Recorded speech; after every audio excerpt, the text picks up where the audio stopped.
Hello and welcome back to LEGO City Undercover. This is BioEnchanted, and today we'll be investigating where they've taken that crane. So let's try and hop into a car. This thing will do. It's an emergency. A little chunky, but it'll do for what we need to do. And I like the way these things corner, they're kind of hilarious. So where we need to go is actually somewhere relatively new. Up this little hill here. Haven't been up here before.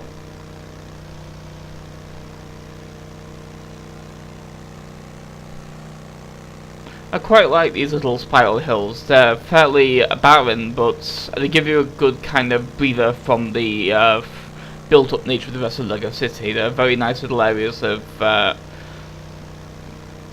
natural splendor. And here we are. Basically at the top now. So let's see what we're doing with this crane. Right.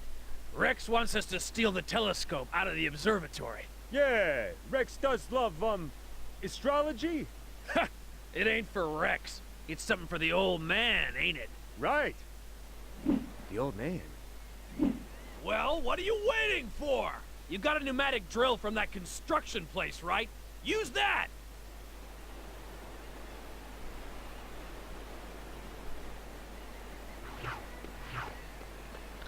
The game did mention Rex may have been working with someone else. You believe in astrology? Wonder who the old man could be. No, but that's probably because I'm a Pisces.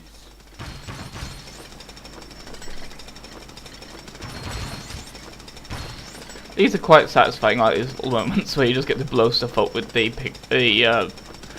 jackhammer. Jackhammers are always fun. Great! I'll drive the truck around back.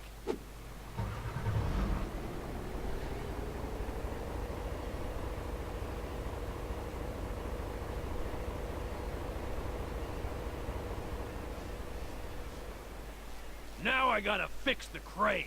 I may have damaged it on the way up here. Keep an eye out for company. And if you see any, deal with them.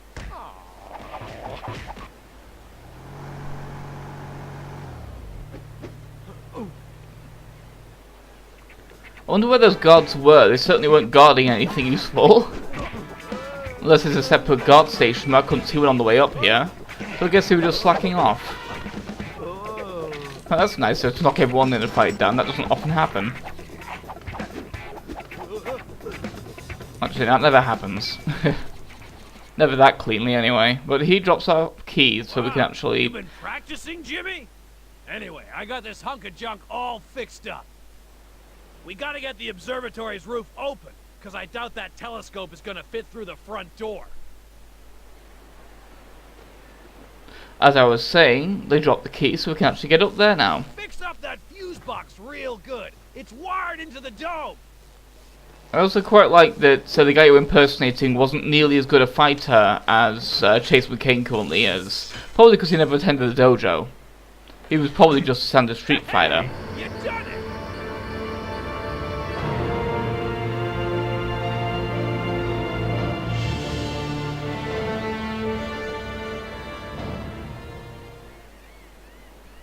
All we gotta do is get the telescope onto the back of that truck, and we're out of here, man.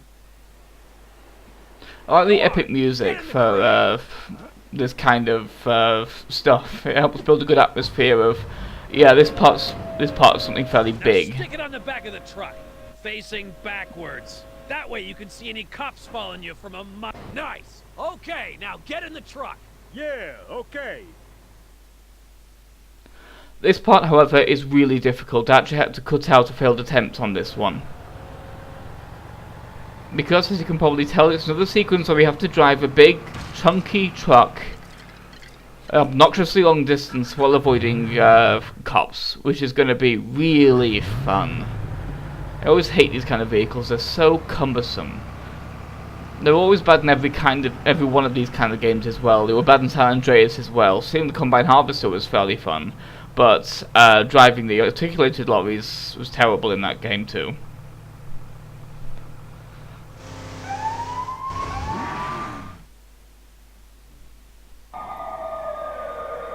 The main problem here is that I tried to put a cheat on here, but it wouldn't activate because unfortunately the Nitrous for All cheat does not apply during story missions. It only applies for all the other vehicles you drive in the entire game.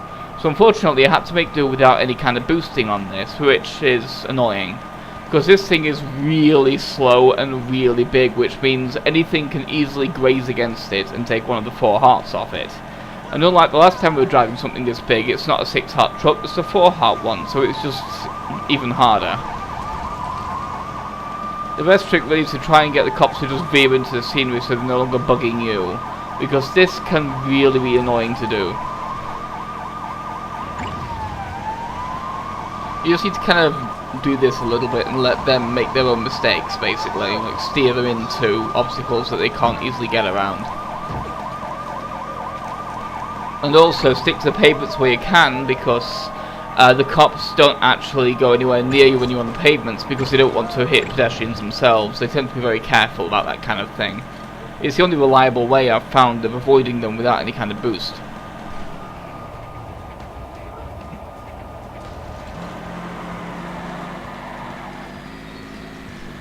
Don't know how it made that jump, but whatever. But hey, that bridge is articulated. Now we can see why. So that scene can happen. Well, I kind of like to do that just to show off that Blackwell Bridge does that. Because it allows for a pretty cool little stunt. Well, the path the game makes you take here is very, very, very winding before we end up. It's very irritating to have to go this entire distance. It's pretty much taking us around the entirety of the National Forest. When in fact we could have easily taken a fairly large shortcut. I guess it's largely because this vehicle is too large to really take that shortcut without getting into trouble. Unless you're really good at driving these things in these games, which I am not.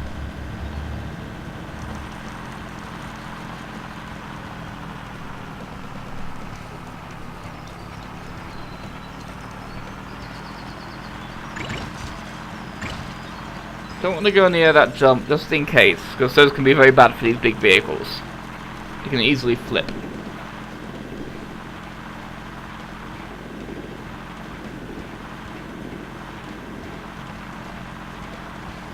But here we are.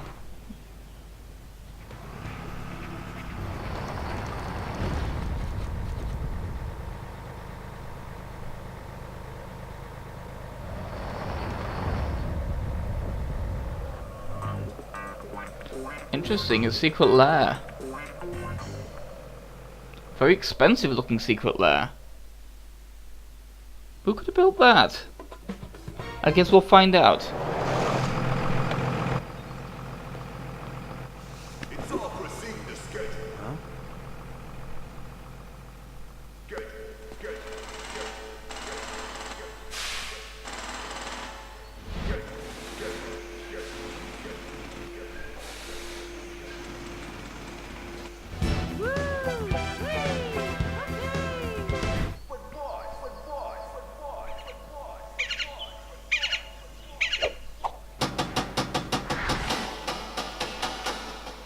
And the final shipment.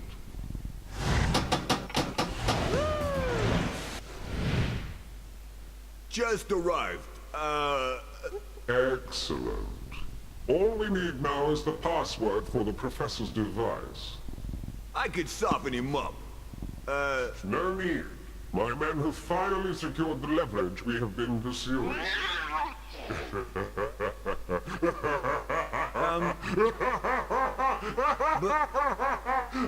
Boss.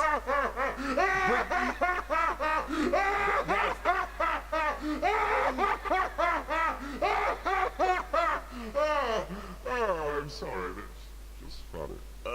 Boss, your camera's at the wrong angle again. What? Botherations. Technology. And it's making your voice go funny. I'll call you later. Professor? That must be Professor Kowalski. Oh, how lucky was I to overhear that, eh? That's the truck the imposter was driving. Uh-oh, I think my cover's blown. He's gotta be here somewhere. Find him.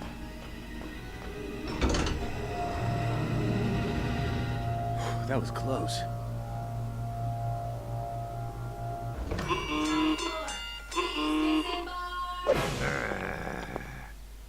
I hate you, elevator.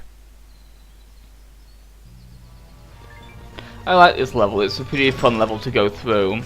There's a lot of variety to it, and some fairly neat revelations as well. You're gonna lose! Oh, my tongue went weird there. Not again! This ain't fair! This first stream doesn't really have much to it. It's mostly just fighting these guys and then finding the way to the next room.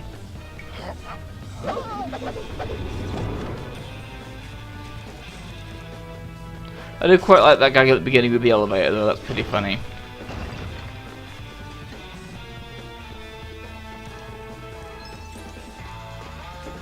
I also like that the main things that are happening when it comes to the whole usual like hidden the villain thing is mostly just because the guy doesn't know how to use his computer. That's a pretty cute gag as well.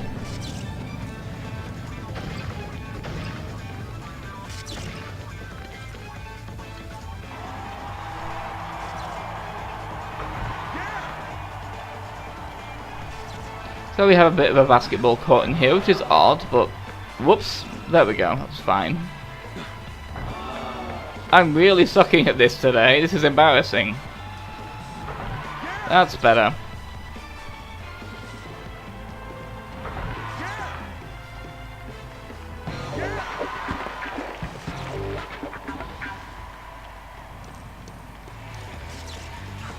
That's kind of weird, it feels kind of pointless that it's even there. And it gives you a thing as well. It's like that's the one that really feels pointless when it comes to these kind of collectibles. Is that one because it's so weirdly out of place. I mean that's probably how it's supposed to be. Let you know it's there. There's that out of place, but at least normally they have some kind of logic. Like say these cabinets. Filing cabinets make sense in evil there. Yeah. You want to keep your files somewhere.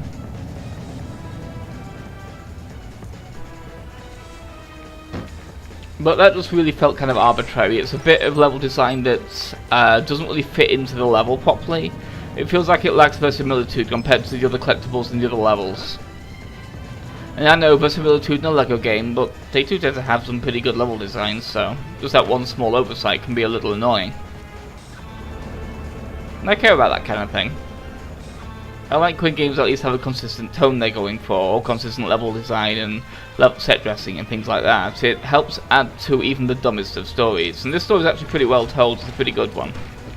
But I'm speaking of like the other games I've done that have had really dumb stories, but I've had really decent set dressing that help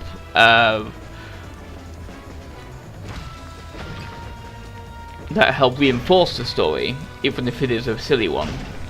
Like Dog's Life is a really silly story, but it did everything in its power to support it with the gameplay and the level design and things like that. It was a dumb game, but one I enjoy playing.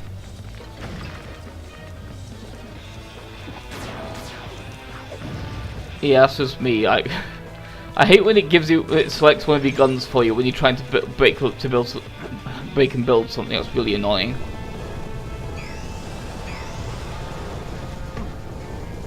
That was my bad. I quite like this sequence though, because these following sequences,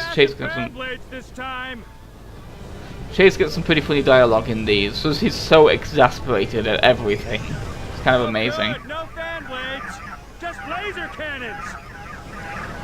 I just love how he's not even that, like, afraid, he's just annoyed at this whole thing. Followed by rotating energy beam things. I bet this shaft just ends at a giant furnace. I also like that line quite a lot. That's a pretty good line. I bet the shaft just ends with a giant furnace. He is so sick of this. It's amazing. Whoops. That doesn't happen much in these sequences, but sometimes there's a bit that just kind of catches you out slightly. But here we are. A submarine. Well, that must be how they sneak most of the equipment in.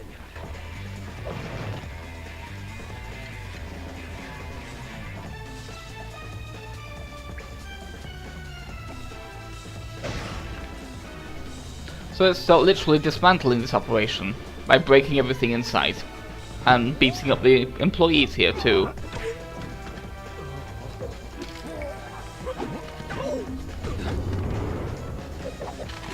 Well, it's a weird place for a weird workplace standards to have the uniform be pleather, but there you go.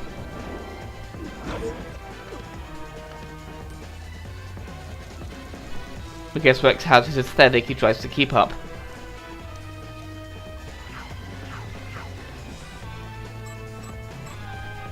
So we have a bit of a complex puzzle.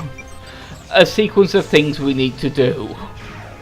I think I'll stop there. Calling it a puzzle or any kind of complex is a little silly.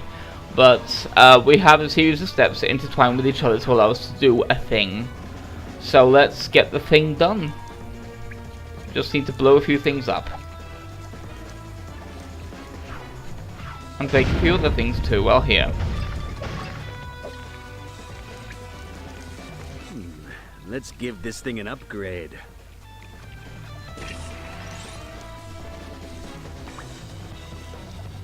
Yeah, one really weird thing. I tried to play the when it comes to like, comparing LEGO games in general.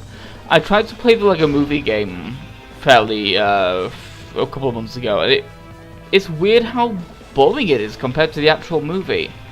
A lot of the scenes are redone, and it's very weird because they're so lifelessly redone.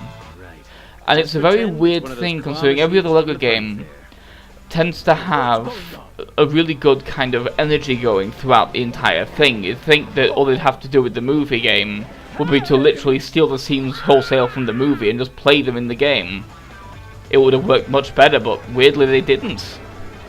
It's just a weird design decision to remake the scenes but in a really flat, boring way.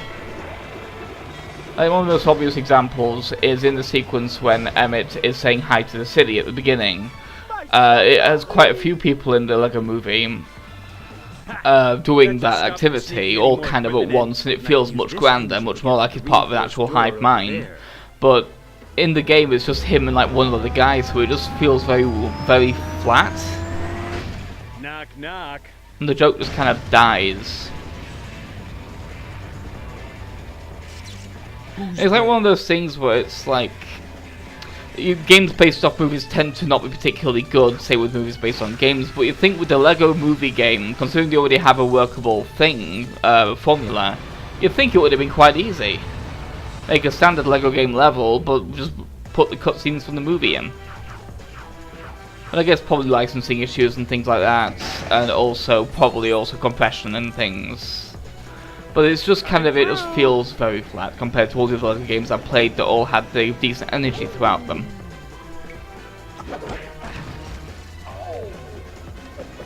There's also a few too many moments in that game where you end up in like a situation where you can't easily go back for something if you miss it, like a lot of rolling or falling down stuff, and that's always really obnoxious. That's why one thing I really like that this game doesn't do is in those shaft sequences, it never has any kind of collectibles in there that are missable.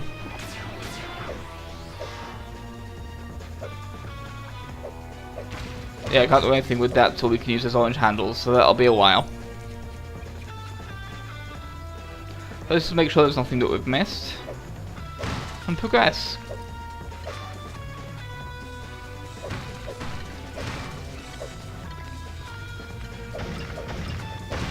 I think this is just me kind of forgetting which things to smash on the actual objects and which ones are just set dressing. So that was just me going a little crazy there. But it's still more studs than bricks, so that's all good. That box sounded like it was made out of styrofoam. It was a weirdly unsatisfying noise for it to make. Just a very soft pap sound sort of noise. Oh, this ladder, come on! This ladder is terrible. It's the worst ladder.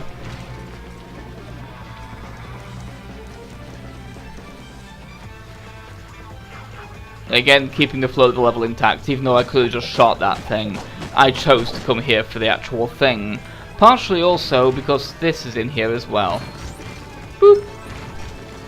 There was actually a reason to come in here beyond the green thing, yeah, the plant pot.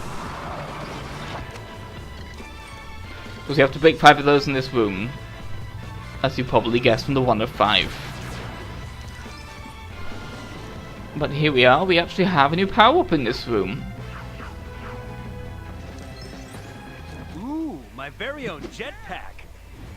Yep, it's a secondary ability of the astronaut. Finally, he can fly.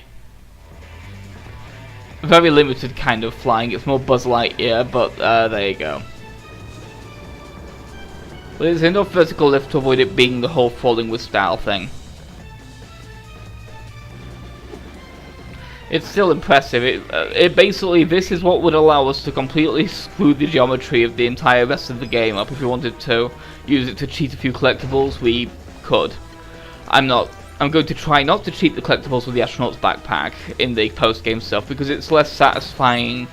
It's satisfying in its own way, but it's not the way the game intends to route you. And sometimes if you don't know the route, it can be hard to kind of remember what you've already picked up.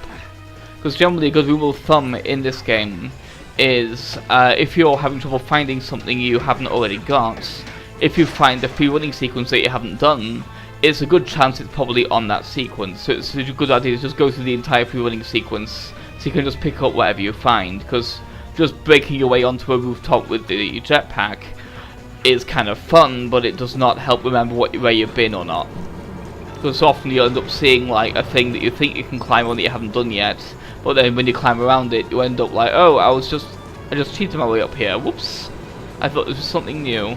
So to avoid that mess happening, I'm being a lot more methodical and just taking the game as it wants me to play it.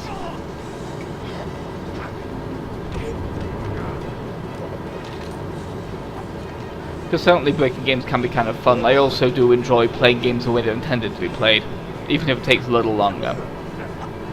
Because some of the steps themselves can be kind of fun in their own way.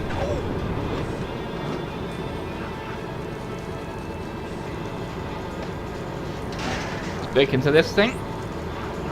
Nearly done with those. And then we can make good use of our jetpack. Unlike the chicken, the jetpack does not need the rings, but the rings do replenish its fuel. Because after a while it will drop out of the sky if you don't go through a ring with it. The rings are mostly for really long jetpack sequences. Or ones that you need to get extra height for.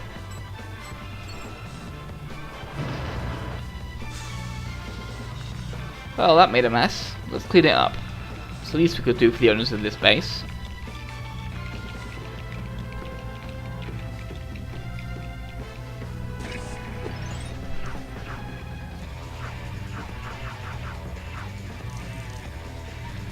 Me getting a little confused about the costumes again, like I tend to. And finally, it's time to blow something up. I've been itching to do that.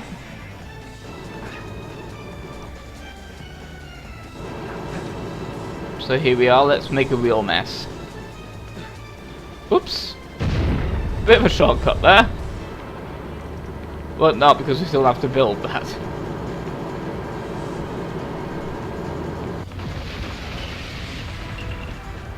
That's nice though.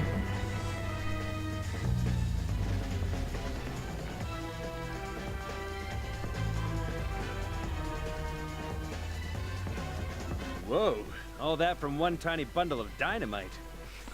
May regret losing those. Those pathways could have been very handy. But oh well.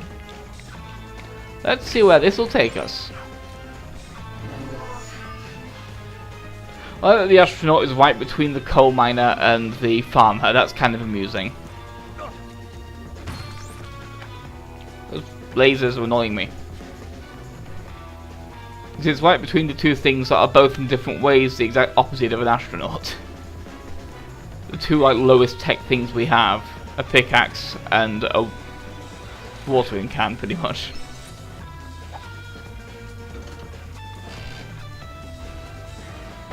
Whoops! We just keep making more and more of a mess, don't we? Making it impossible for anyone to navigate this place. Could have taken that elevator thing. But now it's in pieces, so we can't. This is actually quite easily missed. Down here. But he gets us that wonderful French submarine captain dude. I like him. He only appears in that one cutscene, he's not even like a major villain. He just happens to be the guy that drives the submarine. He's the bus driver of this.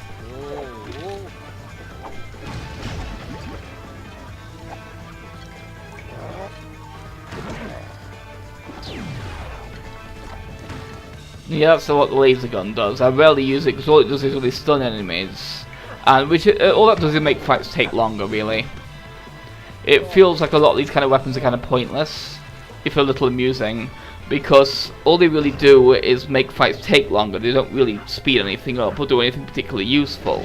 You still need to wait for them to recover from what has been done to them. You can't just arrest them while they're like that, which is annoying. I don't know why they hid that flower pot. I guess they knew someone would come blowing through trying to break them all and wanted to protect that one. Maybe it was someone's favourite. Maybe they named that flower pot.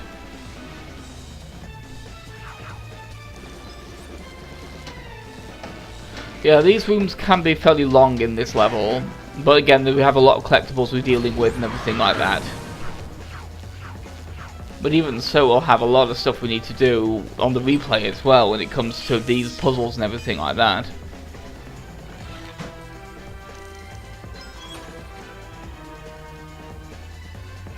So there we go, let's get up that ladder.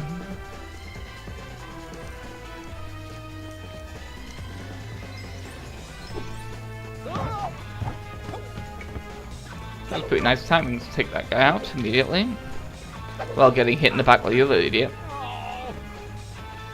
Just try and do something there, but there we go. So rest him in midair.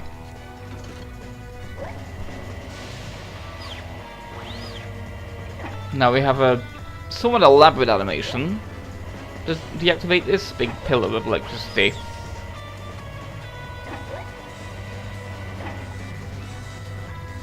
Well, those other two pillars do, but apparently they're not as important, so we can leave those alone. That's a pointless elevator, really. It doesn't really seem to have any beginning or ending that we can see that goes anywhere useful, but then again, that does bring to mind that this is probably a much bigger place than we're seeing, because we had that one elevator earlier that we dropped, and now this one that looks like it'd even go down even further if you look at these rails. What's it's on. behind this door?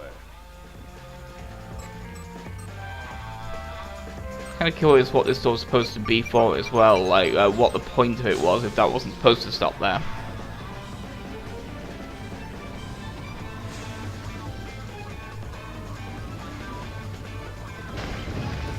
That crate's just busy work, come on. Could have just spawned the dynamite like you did earlier. But here we are, to the final room of the level.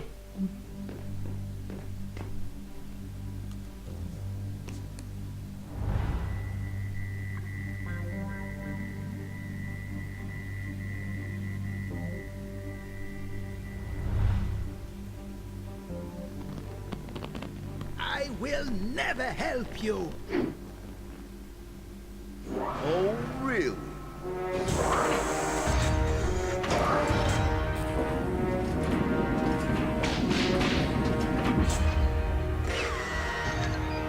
No!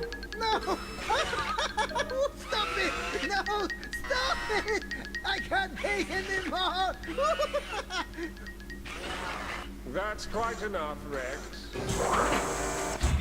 Phew! Oh. My dear Professor. Oh, hang on. This silly computer. My dear Professor Kowalski, please, be reasonable. Forrest Blackwell! Forrest Blackwell? You lied to me! You said my research would benefit society. Oh, it will. Just not this society. The society which spurned my gift. The society which made me look like a fool when I offered them paradise. Building your monstrosity in Bluebell National Park would have caused a poisonous fallout. None of the wildlife would have survived. Oh, boo-hoo! Like we don't have enough squirrels. Go on, do your worst. Professor, I would never hurt you. Dad! Oh, my Natalia! what they're planning. Don't help them! Off you go, my dear. I trust my intentions are clear. Yes, the password for the device is forest black smell. Looks like it works. Thank you, Professor. This silly computer. Will somebody get me a new computer? What about my daughter? What about her? Oh, Natalia, what have I done?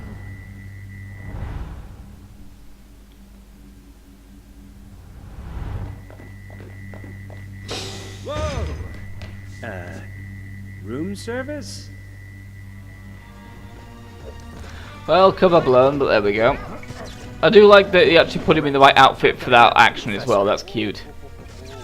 I do like when games pay attention to their own mechanics like that, like putting Chase in the outfit for the burglar so they can actually use that mechanic, that kind of stuff. It's a cute kind of verisimilitude thing again. I keep using that word, but it's a good word for what I'm trying to get at.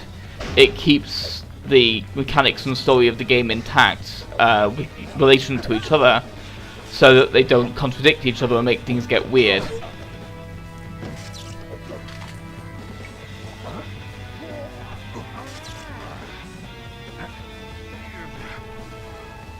I'm not even trying to throw this guy, it's just doing it. I just keep pressing the wrong button, but there we go. I think that's what I was trying to do, take care of that guy.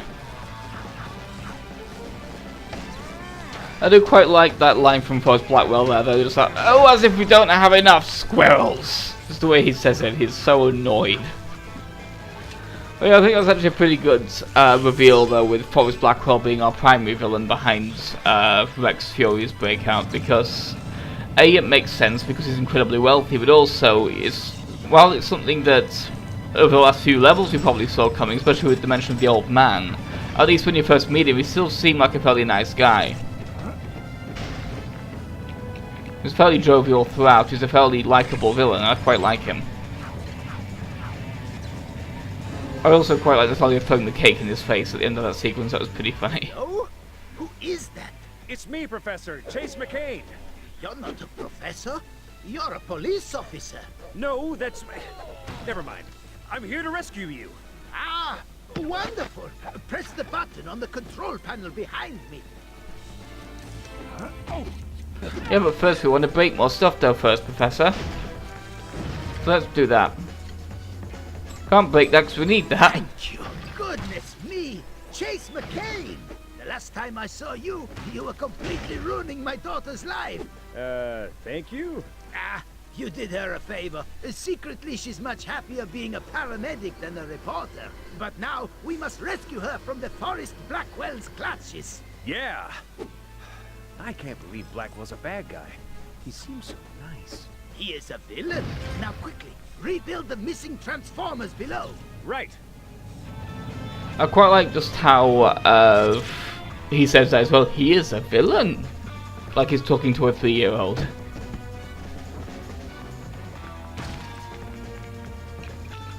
Then again though, Chase isn't the smartest of guys, so he might as well be in some cases. Good. Now rebuild the other one. Right.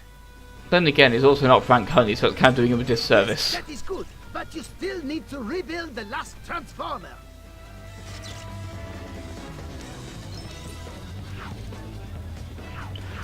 This last little sequence is kind of annoying because Professor's constantly going on at you about this, but this also annoyed the hell out of me. Trying to get out of this was a nightmare because, you see, not all the things are broken, they're still bubbling, some of them. It took me forever to work out how to get out of this stupid little trap I got myself in. It's really the only time in the game you just drop straight down like that into the thing without giving you much of a chance to finish things off first. So this is a big... I thought I was stuck. I thought I was completely screwed, but then that happened. I was like, oh, thank goodness. That could have been really bad. I almost needed to restart the level after that one. That would have sucked. Now turn on the power supply to the transformers. Way ahead of you, Professor. Excellent.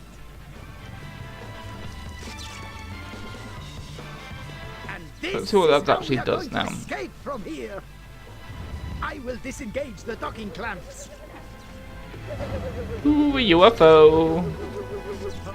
This'll be fun.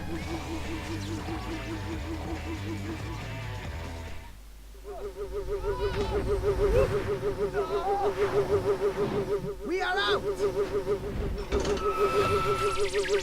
Oh, brilliant flying, pilot man.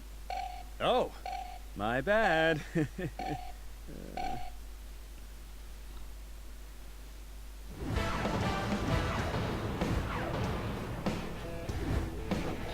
I like that level a lot in general. It's a fun level to go through, although it is a little overly labyrinthine when it comes to the puzzles, or at least sequences of events. I still struggle calling them puzzles, but then again, it is a game for young children, so yeah.